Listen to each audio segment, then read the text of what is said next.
नमस्कार, बुलेटिन में आपका स्वागत है। मैं हूं आपके साथ आशा सरमान। चलिए शुरुआत करते हैं बुलेटिन की।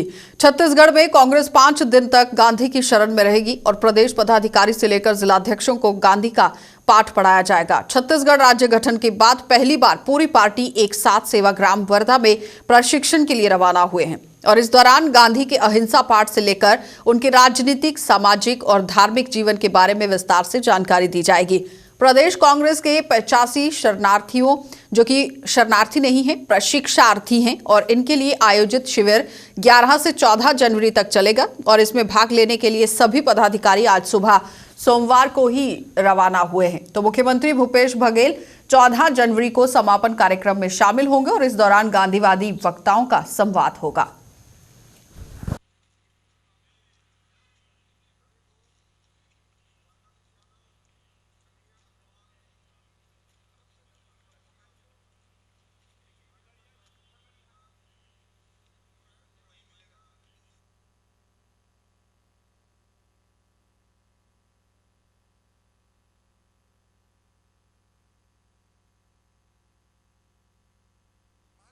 जी के विचारधारा, आइडियोलॉजी, दर्शन को समझने का प्रयास हम करने ट्रेनिंग के माध्यम से जा रहे हैं। गांधी जी की वो विचारधारा देश को एक सूत्र में पिराया, देश को जोड़ने का काम किया। देश में ऐसी ताकतें आज खड़ी हुई है जो देश को तोड़ना चाहती है। हम उस विचारधारा को मानते हैं जो देश को जोड़ने का प्रयास करते हैं। हम उसी विचारधारा को जानने समझने के लिए हम ट्रेनिंग के माध्यम से वर्धा जा रहे हैं। जी जरूर जरूर। अभी हम ब्लॉक अध्यक्षों का, बूथ, सेक्टर, जोन प्रभारियों का अलग से, मतलब छत्तीसगढ़ में हो या अन्य जगह हो, हम प्रशिक्षण देने का प्रयास करें ताकि ऐसी ताकतों से हमारे कार्यकर्ता मजबूती से सामना कर सकें जो हमेशा जो देश की आज़ादी, देश के नवनिर्माण में जो एक उंगली ना कटाए हुए आज राष्ट्रवाद की परिभाषा हमको बताते हैं। तो आप उनको 2 दिन के बस्तर दौरे से लौटने के बाद मुख्यमंत्री भूपेश बघेल का नक्सलवाद को लेकर बड़ा बयान दिया गया है। उन्होंने कहा कि हमारी रणनीति अपने लोगों को विश्वास में लेना, जवानों का स्थानीय लोगों से सतत संपर्क बने रहना और भोले आदिवासियों की क्षति नहीं होनी चाहिए। तो रणनीति के हिसाब से कार्यवाही होनी चाहिए ताकि कम से कम नुकसान हो और ज्यादा से ज्यादा सफलता मिले। सीधा जो वहाँ चाहे आदिवासी हों, परंपरागत रूप से निवासी लोग हों, चाहे वो पत्रकार हों, चाहे नौजवान हों, चाहे व्यापारी हो, सबको विश्वास मिले। और दूसरी बात यह है कि हमारे जितने भी चाहे फोर्स के लोग, पैरामिलिट्री फोर्स के हों, चाहे हमारे जवान हों, उन सबको वहाँ के जो जहाँ पे वो पदस्थ हैं वहाँ के आसपास के लोगों से उसके सतत संपर्क बने रहना चाहिए ताकि हमको जानकारी हो सके कि कौन क्या है, तो सूचना भी मिलती रहे। तो ये तब जाके, नहीं तो अनजाने में ही बहुत सारी दुर्घटनाएं पिछले दिनों हुई है। और हमारी कोशिश है कि जो भोले भाले आदिवासी हैं वो किसी प्रकार से उनका शारीरिक क्षति न हो, आर्थिक क्षति न हो। तो इसलिए हमने कहा कि रणनीति के हिसाब से हम लोगों को काम करना चाहिए।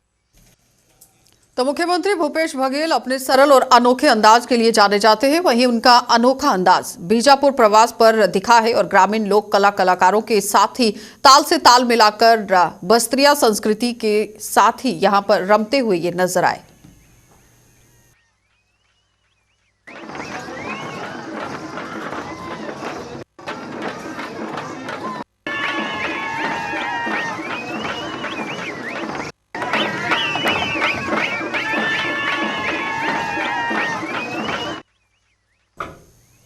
तो जिला केंद्रीय सहकारी बैंक जगदलपुर की वार्षिक बैठक बैंक के सभागार में प्राधिकृत अधिकारी एवं कलेक्टर श्री रजत बंसल की अध्यक्षता में आयोजित की गई।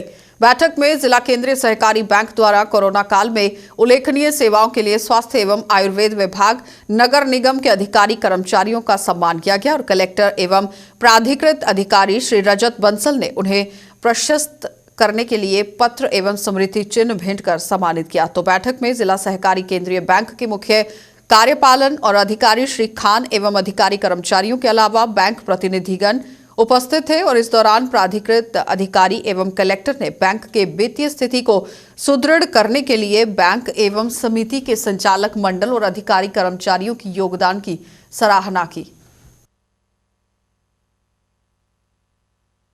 मर्यादित जगदलपुर की 72वीं वार्षिक आम सभा थी, जिसमें बैंक के प्राधिकृत अधिकारी एवं कलेक्टर के द्वारा ये बैठक ली गई। बैठक में बैंक के वित्तीय स्थिति 2020-21 मार्च को उसको पारित किया गया। बैंक जो है 5,86,00,000 का शुद्ध लाभ रहा वर्ष में और संचित लाभ 36 करोड़ का है। बैंक ए ग्रेड में है। ये पूरे हमारे जो बैंक के जितने सदस्य हैं उन सबों को ये बताया गया इसमें, और जो बैंक का ऑडिटेड बैलेंस शीट था उसको पारित कराया गया। साथ ही इस बैठक में किसानों जो बैंक समिति के जो प्रतिनिधि आए हैं उन सबों की समस्याएं भी कलेक्टर साहब ने सुनी हैं और सब किसानों ने अपनी अपनी बात रखी। कलेक्टर साहब ने उस पर कार्रवाई करने का सबको आश्वासन दिया है।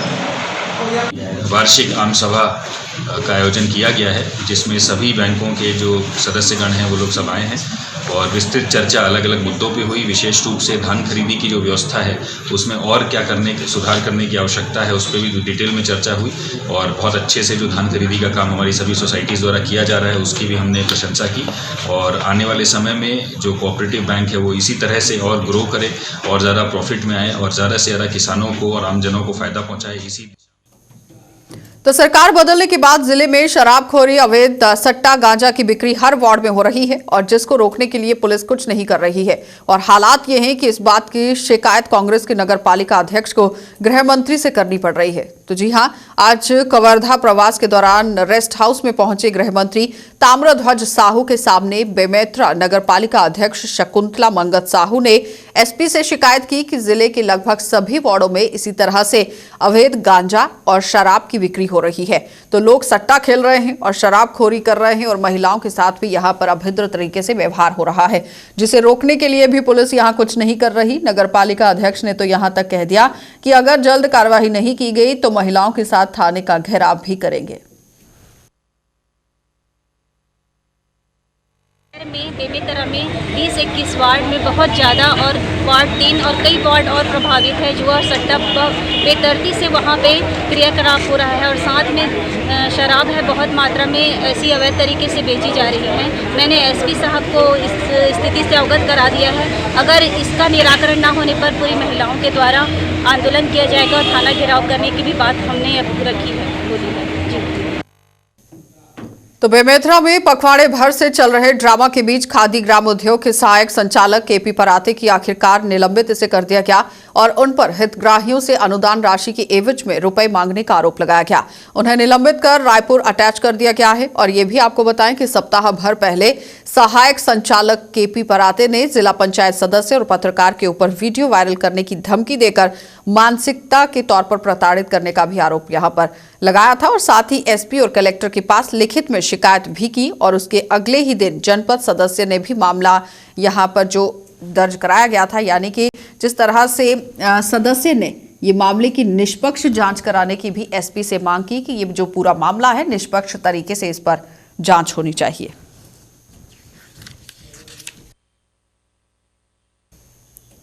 तो धान खरीदी मसले को लेकर लगातार विपक्ष आक्रामक हो गई है और धान केंद्रों में धान खरीदी के बारदाने की कमी के कारण धान खरीदी नहीं हो पा रही है, जिसके चलते किसानों को अन्य जगहों से ऊंचे दाम पर बारदाना जो है वो खरीदने को मजबूर होना पड़ रहा है। इस बीच खाद्य मंत्री अमरजीत भगत ने बारदाने की उपलब्धता को लेकर सरकार का पक्ष रखा। क्या कुछ उन्होंने कहा है, देख लीजिए। सबसे पहले तो प्रदेश में धान खरीदी के संदर्भ में जो भी नीति निर्धारित किया जाता है वो सेंट्रल गाइडलाइन के अनुसार किया जाता है। उसमें सेंट्रल गाइडलाइन में है कि जो प्रदेश जो धान खरीदेगा वो सेंट्रल के प्रतिनिधि के तौर पे खरीदेगा। उसका पूरा उपार्जन और उसका जो निपटारा है वो सभी प्रकार की तैयारी उसके सेंट्रल गाइडलाइन के अनुसार होगा। प्रदेश में धान खरीदी के लिए जो आवश्यक बारदाने की मात्रा थी वो 4,75,000, 3.5 लाख के लिए मांग किया गया। मांग पत्र के बाद जब उसमें सहमति बनी, चर्चा हुई, तो 3 लाख देने की बात हुई। अब जब सप्लाई करने की बात आई तो केवल 1,45,000 देने की। तो जांजगीर चांपा जिले में पंचायत सचिव संघ और रोजगार सहायक संघ के द्वारा शासकीयकरण की मांग को लेकर लगातार आंदोलन किया जा रहा है, मगर सरकार उनकी मांगों को अनसुना कर रही है, जिसके विरोध में आज दोनों संघों ने एक साथ जांजगीर में प्रदर्शन किया और प्रदर्शन स्थल पर भैंस के आगे बीन बजाकर सरकार को जगाने का भी यहां पर उन्होंने पूरी तरह से बीड़ा उठाया। गौरतलब यह है कि पंचायत सचिव संघ के द्वारा 26 दिसंबर से आंदोलन किया जा रहा है, तो वहीं रोजगार सहायक संघ के द्वारा 30 दिसंबर से अपनी मांग को लेकर मोर्चा खोला गया है। लगातार ब्लॉक स्तर पर प्रदर्शन के बावजूद सरकार पर असर नहीं पड़ रहा, जिसके बाद अब जिला मुख्यालय में प्रदर्शन किए जा रहे हैं। इसके बावजूद सरकार इनकी मांगों को अनसुना कर रही है और ये भी आपको बताते चले कि आप साफ दृश्य में भी देख सकते हैं किस तरह से भैंस के आगे बीन बजाई जा रही है। कहने का तात्पर्य यह है कि बार बार सरकार और विभाग को जगाने की कोशिश की जा रही है, लेकिन विभाग जो है वो अभी तक जागता हुआ नजर नहीं आ रहा।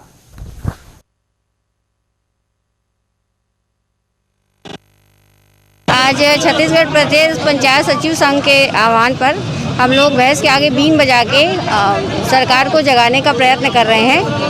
आगे आपकी और क्या रणनीति रहेगी यदि शासन नहीं मानती? आगे हमारा भूख हड़ताल करने का है और अगर हमारी मांग पूरी नहीं होती है तो हम राजधानी में जाकर अपना कार्यक्रम आगे बढ़ाएंगे।